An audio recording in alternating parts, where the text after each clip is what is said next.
5, 4, 3, 2, 1, 0. Ignition. Liftoff.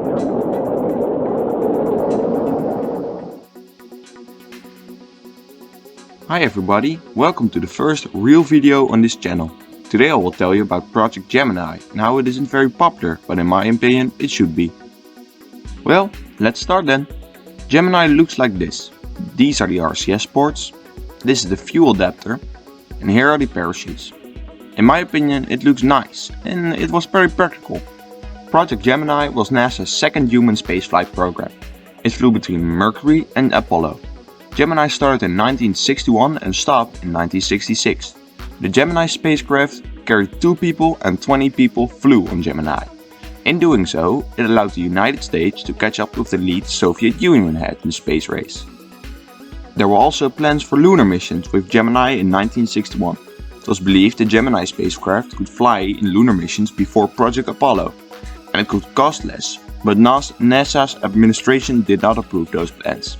It is actually pronounced Gemini instead of Gemini. There's a lot of confusion there and I hope this cleared it up.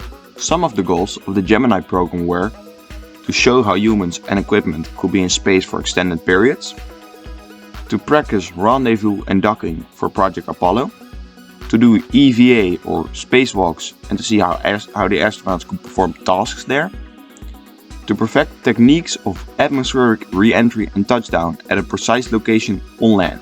Most of these goals helped to create Apollo and shape the way for future programs.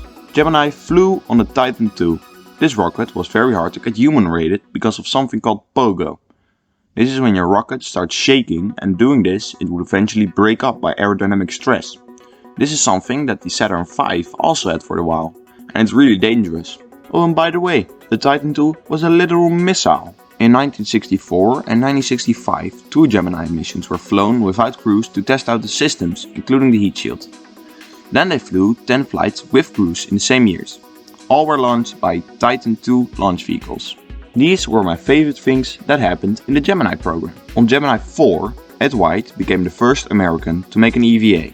On Gemini 6A and 7, they did the first space rendezvous in December 1965. And Gemini 7 set a 14-day endurance record. These 2 missions rendezvoused together and I think it was really cool. Gemini 8 achieved the first space docking with an uncrewed Agena target vehicle.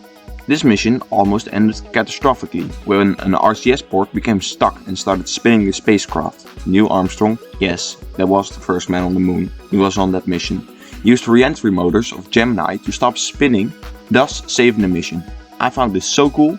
Well, that's some information about Gemini. I hope you learned something or just enjoyed watching this. I worked hard on it. I have like 20 outtakes of the same sentence to give you some perspective. I also made a Gemini capsule recreation and Kerbal Space Program. I will show you now. I will also put the craft file in the description.